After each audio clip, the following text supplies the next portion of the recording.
India TV YouTube channel को subscribe करें और बेल आइकन दबाएं। चर्चा करेंगे प्रधानमंत्री नरेंद्र मोदी लाइव। 7वें अंतर्राष्ट्रीय योग दिवस की बहुत बहुत शुभकामनाएं। आज जब पूरा विश्व कोरोना महामारी का मुकाबला कर रहा है तो योग उम्मीद की एक किरण भी बना हुआ है। 2 वर्ष से दुनिया भर के देशों में और भारत में भले ही बड़ा सार्वजनिक कार्यक्रम आयोजित नहीं हुआ हो, लेकिन योग दिवस के प्रति उत्साह जरा भी कम नहीं हुआ है। कोरोना के बावजूद इस बार की योग दिवस की थीम योगा फॉर वेलनेस ने करोड़ों लोगों में योग के प्रति उत्साह को और भी बढ़ाया है। मैं आज योग दिवस पर यह कामना करता हूं कि हर देश, हर समाज और हर व्यक्ति स्वस्थ हो। सब एक साथ मिलकर एक दूसरे की ताकत बने। साथियों, हमारे ऋषियों मुनियों ने योग के लिए समत्वम योग उच्यते ये परिभाषा दी थी। उन्होंने सुख दुख में समान रहने, संयम को एक तरह से योग का पैरामीटर बनाया था। आज इस वैश्विक त्रासदी में योग ने इसे साबित करके दिखाया है। कोरोना के इन 1.5 वर्षों में भारत समेत कितने ही देशों ने बड़े संकट का सामना किया है। साथियों, दुनिया के अधिकांश देशों के लिए योग दिवस को उनका सदियों पुराना सांस्कृतिक पर्व नहीं है।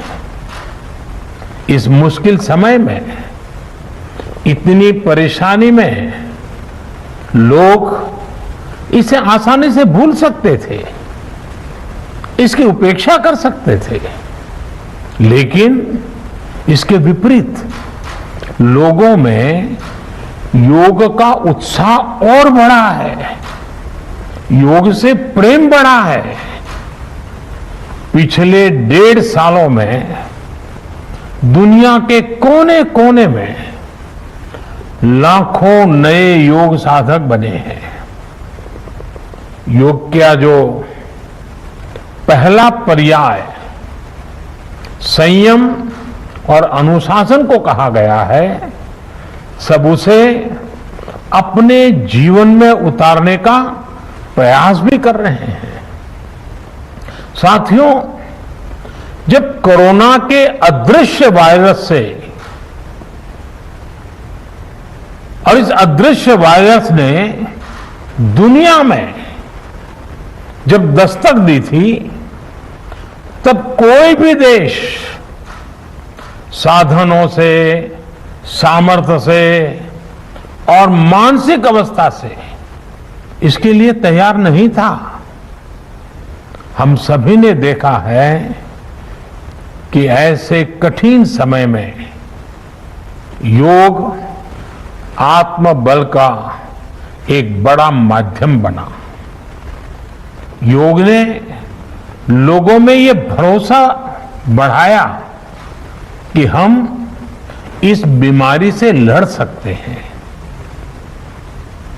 मैं जब फ्रंटलाइन वॉरियर्स से, डॉक्टर से बात करता हूं तो मुझे बताते हैं कि कोरोना के खिलाफ लड़ाई में उन्होंने योग को भी अपना सुरक्षा कवच बनाया। डॉक्टरों ने योग से खुद को भी मजबूत किया और अपने मरीजों को जल्दी स्वस्थ करने में इसका उपयोग भी किया। और आज अस्पतालों से ऐसी कितनी तस्वीरें आती हैं जहां डॉक्टर्स, नर्सेस मरीजों को योग सिखा रहे हैं, तो कहीं मरीज अपना अनुभव साझा कर रहे हैं। प्राणायाम, अनुलोम विलोम जैसी ब्रीथिंग एक्सरसाइज हमारे रेस्पिरेटरी सिस्टम को कितनी ताकत मिलती है, ये भी दुनिया के विशेषज्ञ खुद बता रहे हैं। साथियों, महान तमिल संत श्री तिरुवल्लुवर जी ने कहा,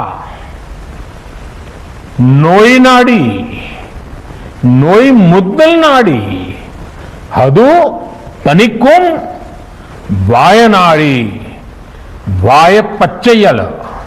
अर्थात अगर कोई बीमारी है तो उसे डायग्नोज करो, उसकी जड़ तक जाओ, बीमारी की वजह क्या है ये पता करो, फिर उसका इलाज सुनिश्चित करो। योग यही रास्ता दिखाता है।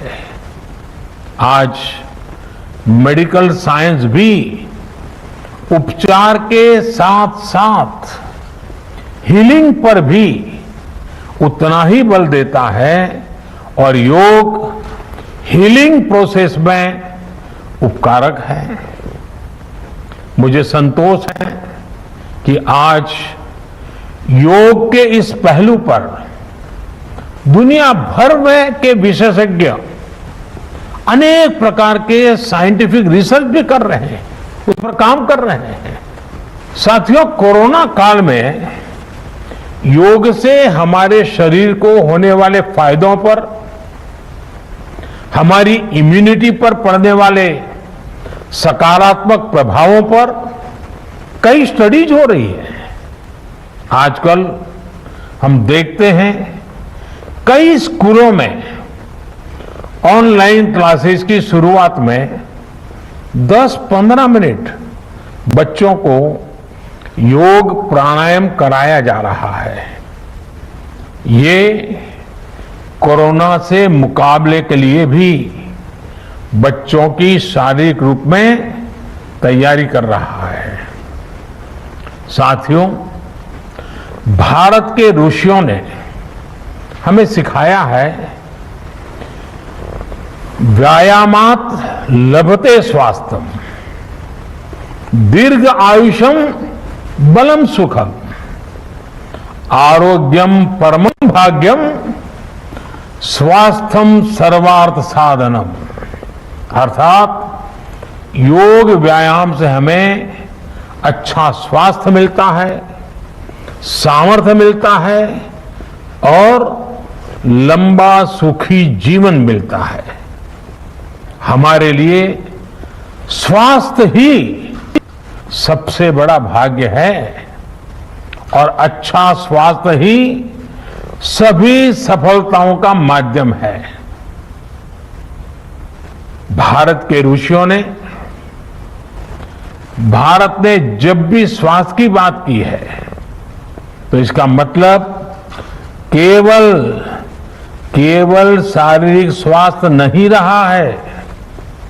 इसलिए योग में फिजिकल हेल्थ के साथ साथ मेंटल हेल्थ पर इतना जोर दिया गया है। जब हम प्राणायाम करते हैं, ध्यान करते हैं, दूसरी यौगिक क्रियाएं करते हैं, तो हम अपनी अंतर चेतना को अनुभव करते हैं। योग से हमें ये अनुभव होता है कि हमारी विचार शक्ति, हमारा आंतरिक सामर्थ्य इतना ज्यादा है कि दुनिया की कोई परेशानी, कोई भी नेगेटिविटी हमें तोड़ नहीं सकती। योग हमें स्ट्रेस से स्ट्रेंथ की ओर और नेगेटिविटी से क्रिएटिविटी का रास्ता दिखाता है। योग हमें अवसाद से उमंग और प्रमाद से प्रसाद तक ले जाता है। Friends, yoga tells us that so many problems might be out there, but we have infinite solutions within ourselves. We are the biggest source of energy in our universe. We do not realize this energy because of the many divisions that exist. At times, the lives of people exist in silos. The divisions reflect in the overall personality as well. The shift from silo to union is yoga. A proven way to experience a realization of oneness is yoga. I am reminded of the words of the great Gurudev Tagore, who said, and I quote, "The meaning of our self is not to be found in its separateness from God and others, but in the ceaseless realization of yoga of union," unquote. The mantra of Vasudhaiv Kutumbakam, which India had followed since ages, is now finding global acceptance. We all are praying for each other's well-being. If there are threats to humanity, yoga often gives us a way of holistic health. Yoga also gives us a happier way of life. I'm sure yoga will continue playing its preventive as well as positive role in healthcare of masses. साथियों, जब भारत ने United Nations में अंतर्राष्ट्रीय योग दिवस का प्रस्ताव रखा था, तो उसके पीछे यही भावना थी कि योग विज्ञान पूरे विश्व के लिए सुलभ हो।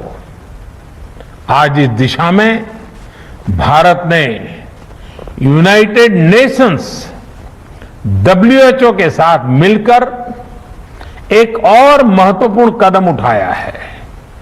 अब विश्व को एम योगा ऐप की शक्ति मिलने जा रही है। इस ऐप में कॉमन योगा प्रोटोकॉल के आधार पर योग प्रशिक्षण के कई वीडियोस दुनिया की अलग अलग भाषाओं में उपलब्ध होंगे। ये आधुनिक टेक्नोलॉजी और प्राचीन विज्ञान के फ्यूजन का भी एक बेहतरीन उदाहरण है।